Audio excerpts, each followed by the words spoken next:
All right, April 17th, workout breakdown here. It is a full body day, which I don't know why I don't have that up. Full body day. Um, Different day.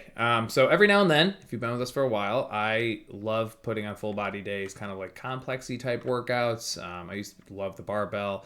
Spent a lot of time with it. I think, again, it's incredible for you in so many ways. Like, I'm not going to start going over the ridiculously long list of reasons as to why things like complexes are so valuable. But to trickle them in is really nice. It's really hard on regular focus days to trickle in things like complexes because they just don't really fit individual muscle groups. So full body day tends to be where you guys will see them. That's not to say we haven't done them before on other days, but if you're somebody that likes that kind of stuff, not skipping full body day goes a long way. I also do. I can admit that full body day tends to land baselines throughout the month because a lot of our baselines fall under that, and full body just kind of encompasses everything.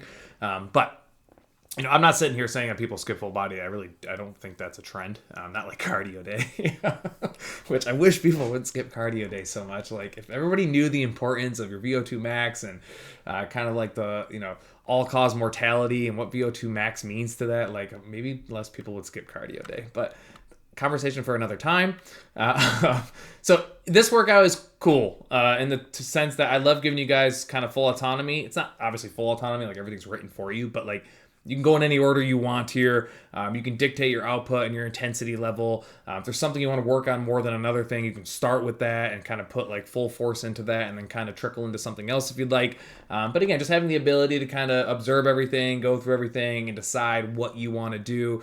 Usually lots of good questions come out of workouts like these. We can work on, again, motor patterns and just mind-muscle connections and transitions through movements, which is, a lot of times the hard part for people in complexes. And then just a whole bunch of a litany of other stuff, fitness related, you can work on in workouts like these. So, at the end of the day, what I don't want people to do is kind of come in here, ask 0 questions, just kind of check the box and just roll through whatever's written without any type of guidance or thought into how they're going to approach something, which again, I know it happens. I'm well aware of that. Like some people just want to work out and leave. Like, totally get it. You got life going on. I'm just happy you guys are working out. But at the end of the day, what I wanted to do with this place is educate you, give you more knowledge, and hopefully you guys treat fitness from a longevity standpoint as something that is just one of your top priorities, and it's not something that's ever going to go away. And hopefully these videos help you guys see that or feel it more, or at least just pull you in more and more, because there's not really a single negative to working out. Let me know what they are. Or don't, actually. I don't want to hear it. Okay. So number 1 right here. 3 to 5 rounds. So I think I talked about this in the last video. It's a pretty hot talking point for me in general when it comes to training, especially in group fitness. As you guys will see, like on all of these, 3 to 5 rounds, still way too many people that believe like 5 rounds is just instantly better than 3. And that's just so far from the truth. It's not even funny. Now, it is, muscular endurance, aerobic endurance month, so leaning the direction of more volume would make a little bit of sense. But generally speaking, even if that wasn't the monthly emphasis, more people would just pick 5 rounds because they just think it's better. And they would stop that. They would make that decision without knowing that it's limiting their ceiling. And what I mean by that is your ability to progress is based off of you doing things that are challenging. They're hard. Not just hard and you can complete it hard, but hard like you're going to fail hard. And you have to do that to take certain steps forward. And at a certain point, which a lot of you are there, some of you are still working towards that, right? You're realizing what you can and can't do. And a lot of us will continue to pick things that we know we can do. Like we know we're going to complete it because it makes us feel good, which is great. But if you want to get better, you need to start being like, all right, I know I can bike for 1 minute at, 58 RPMs and transition pretty well. Okay, well, can you bike at 64 and transition pretty well? And so he's like, no, Corey, I can't do that. Well, how are you ever going to get there? Like, we have to practice it at some point. I'll tell you how.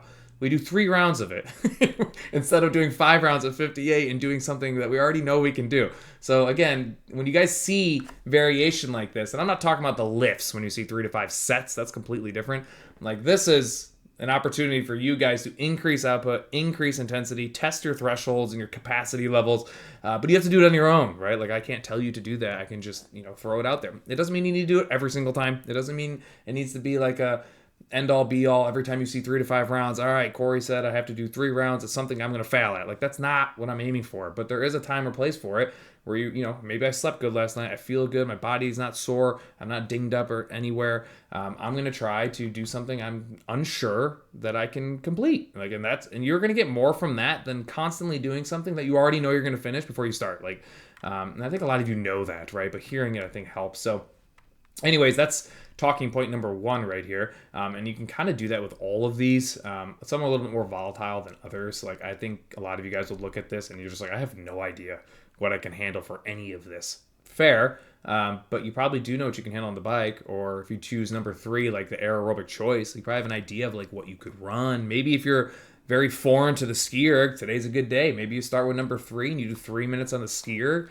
and you get an idea of like what you can and cannot do. Like, I'm going to do the first one at a 220 split on the ski erg, see how it feels, see how I transition. Let me go into round number 2. Can I hold 220? Like, and by the end of the 3, 4, 5 rounds, you're going to know whether or not you can hold 220, and you can take that mental note and move forward with it down the road, right? And just getting better ideas. And fitness is just repetition. Like, fitness is doing something over and over and over again. Your body needs to learn it. Your mind needs to learn it. You need to learn what you can and can't do. So just constantly repeating stuff, which is why when I write these, it's a lot easier for me, obviously, to digest how these are going to go than it is for a lot of you guys, because I've been doing this quite literally for 15 straight years. Like, I know how I'm going to transition from this to this. I know how this complex is going to go after I do a run, and I probably, for the most part, know what paces I run at, how that transition is going to go relative to a different pace. Where a lot of us have not figured that out yet. We just haven't been doing this long enough to know that, right? It's just mental notes, and it's chipping away. I think a lot of us want kind of overnight, gratification. That's just not how fitness works. It is a long road. It takes years and years and years and years.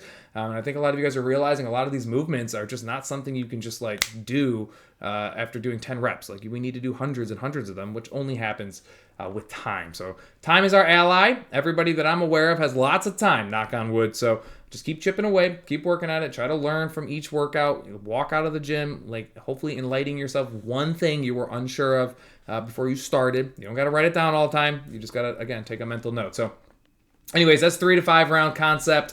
Outside of that, I just wanted to leave these kind of like open-ended and give you 3 kind of different approaches here. Like I said in the beginning, you can go in any order you want here. Obviously, at this point, you guys see 2 minutes rest, 1 minute, 30 seconds rest. Those are meant to be, in general, a little bit more aggressive because the rest is built in. Whereas number 3, you see no rest, and the goal is for you to just constantly keep going and ping-ponging. So you're trying to pace yourself out, ideally, as aggressive as possible without having to take any large breaks, right? And then at this point, I think a lot of you are figuring out like one weight class, one way or the other for like the dumbbell Gibsons could be like a pretty big determiner of like how this goes, right?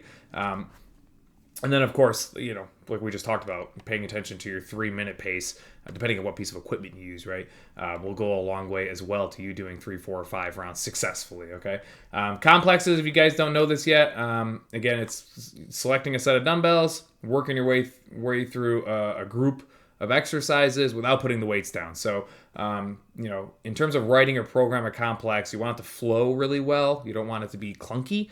So like doing a deadlift to a hang clean makes sense, right? As I finish my deadlift, they're already going to be in the hang clean position.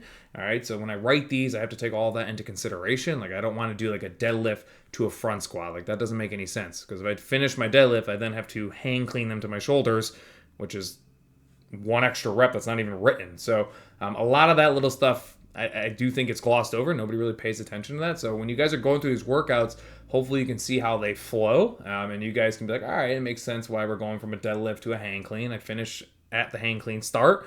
When I finish my hang cleans, right, I'm going to finish back down at the resting position, which is at my hips. I can go catch my breath and then go straight into my snatch, which is ground up and overhead, which that will be a double dumbbell snatch, by the way, which a lot of you guys probably aren't super comfortable with yet. So that'll be a little bit of a growing pain, I would imagine, for a few of us. But other than that, I think those are kind of the things I wanted to talk about. I could dive deeper into each one of these for sure, but I'm not sure anybody's interested in that. And as always, if you have questions, obviously just ask. Again, talking points go a long way to me having conversation on these workouts. So if there's like individual stuff or focuses or, just parts of a workout that you want more information on or want to pick my brain on, I would love for people, again, to continue to ask questions and text me or whatever. Just leave comments on the videos, and maybe that'll spark some conversation for future videos.